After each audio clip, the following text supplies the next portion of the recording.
كنت حابب بس ارد على اسئله كتير جاتني على على الفيسبوك وعلى الانستجرام، من اصدقائنا يعني والناس حبايبنا اللي في مصر. احنا فتحنا معهد سستينابل كري اوكو في الامارات العربيه المتحده للتدريب على الفنون السينمائيه.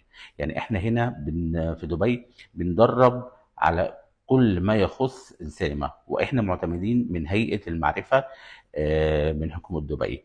والهيئه دي بتشرف طبعا على المعهد والدراسه، وفي الاخر الطالب اللي بيطلع من عندنا بياخد شهاده معتمده من هيئه المعرفه. يعني احنا بندرس الاحترافيه الفنون السينمائيه، سواء اخراج سينمائي، تمثيل سينمائي، سيناريو، مونتاج، كل ما يخص صناعه السينما. ناس كتير بقى سالتني ليه الامارات العربيه المتحده؟ يعني احنا ليه؟ انا كمخرج مصري وموجود المفروض في مصر، واعمالي في ما بين مصر وروسيا وتركيا والسعوديه وحاجات كتير، يعني حسب الافلام اللي انا اشتغلتها او عملتها. ليه انا اخترت الامارات العربيه المتحده وليه دبي؟ اولا، احنا عارفين ان مصر طبعا ولاده بالفنانين، وفيها معاهد كتير خاصه زي الورش يعني السينمائيه اللي موجوده، وفي معهد عالي للسينما اللي هو المعتمد من الدوله. والسعوديه كمان فيها ورش كتير جدا، وبدات السينما وصناعه كبيره، وبدات تحتفي بالنجوم حتى المصريين والعرب، وبقى فيها صناعه كويسه جدا. احنا لقينا ان الامارات العربيه المتحده بينقصها بس حاجه بسيطه جدا.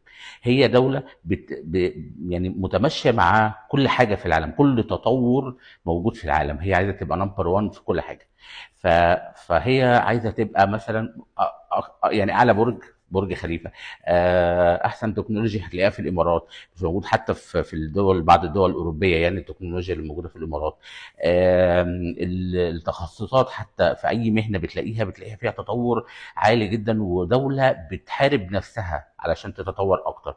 فينقصنا هنا بقى ان احنا السينما في الامارات يعني ايه؟ يعني هي شبه مش موجودة.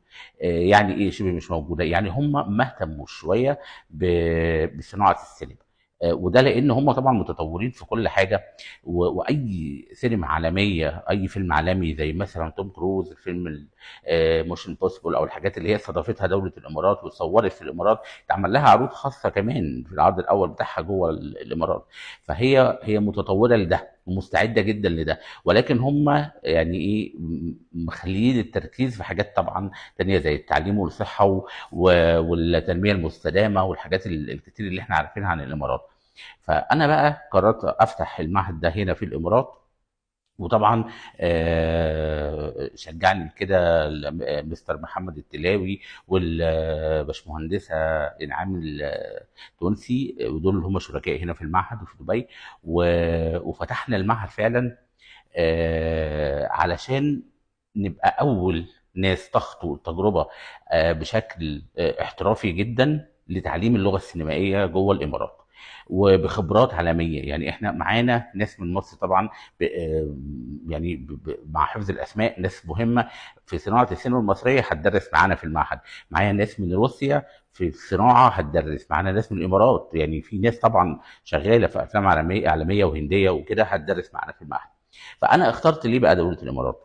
انا اخترت دوله الامارات لان بصراحه كل حاجه فيها بتساعدني على التطوير. يعني فاهم؟ يعني انا ما عنديش حد بيحاربني هنا. لا بالعكس، عايز تطور طور، احنا ندعمك. عايز تعمل هنا، احنا معاك، احنا وراك. عايز الشهاده تبقى معتمده، احنا هنديك الشهاده المعتمده. يعني كانوا عاملين تسهيلات في كل حاجه، وخلوني بصراحه ان انا مبسوط وانا بعمل ده. انا كنت ضد على فكره ان انا ادرب اعمل ورش سينمائيه وادرب تمثيل وبتاع، واللي متابعني يمكن من زمان عارف الحته دي فيا. انا ما بحبش موضوع الورش ده قوي او كده. انا بحب الحاجات اللي هي تدرب صح بشكل احترافي بناس محترفه، مش اي واحد قاعد معلش في الكلمه ملوش مهنه يقول لك انا هدرب تمثيل، انا هدرب بتاع. لا، لازم يكون صاحب المهنه. وده اللي عجبني كمان هنا لما جيت اقدم ان انا اعمل معهد السينما والكرو للتدريب السينمائي. ما خدتوش كده بالسهوله، ما خدتش الرخصه بالسهوله، ده احنا قعدنا شهر عقبال ما هم طبعا عملوا بقى شافوا الباك جراوند بتاعي، شافوا انا مين، انا مؤهل ان انا ادرس ده ولا لا، الناس اللي معايا مؤهلين ولا لا، بيبحثوا كويس جدا قبل ما يقول لك احنا هنديك شهاده معتمده ومش بيديها لك كده وخلاص. تمام اوكي، انتوا مؤهلين ده، يبقى انا وراك، انا هدعمك، انا اعمل لك كل اللي انت عايزه، عايز اماكن اديك، عايز فعاليات اعمل لك، عايز دعايه يلا، فهم شجعوني جدا جدا بصراحه ان انا ابدا في الامارات العربيه المتحده دبي. ده ردا على السؤال احنا ليه اخترنا الامارات.